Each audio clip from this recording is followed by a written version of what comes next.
There is an empire of evil emanating from Tehran. Israel's President Isaac Herzog delivered a stark message at the Davos conference, labeling Tehran as the source of an empire of evil.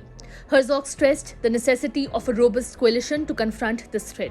He asserted that Gaza's population is enmeshed in a network of terror, attributing the shattered sense of security in Israel to the attacks by Hamas on October 7. According to Herzog, Iran is investing billions to destabilize the world, funding proxies across the region and hindering peace processes. His remarks underscored the geopolitical tensions and security concerns emanating from the Middle East.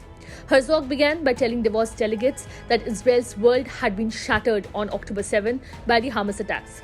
He cited the example of Kafir Bibas, who turns 1 in Hamas captivity today after he, his 4-year-old brother Ariel and parents Yarden and Shiri Bibas were taken hostage.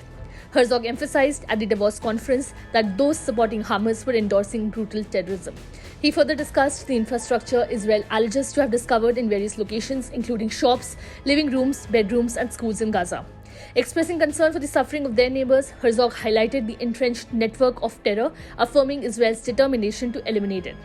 Herzog expressed concern over Iran's financial support for various proxies in the region, asserting that it hampers any progress in the peace process.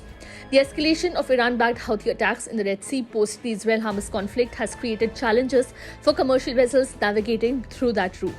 Herzog emphasized his desire for a more promising future for the Palestinians, describing them as our neighbors. Amid the rising tensions, Turkey has recommended that Iran and Pakistan adopt restraint.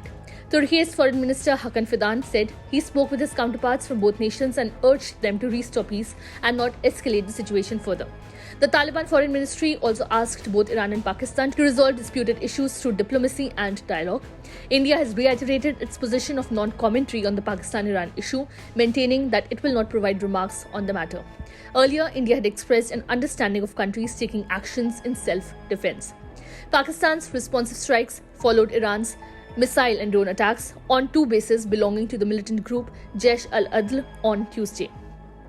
The targeted hideouts reportedly housed notorious terrorists, including individuals such as Dosta alias Chairman, Bajjar alias Soghat, Sahil alias Shafaq, Asghar alias Basham, and Wazir alias Wazi, according to statements from the Pakistan military. Subscribe to One India channel and never miss an update.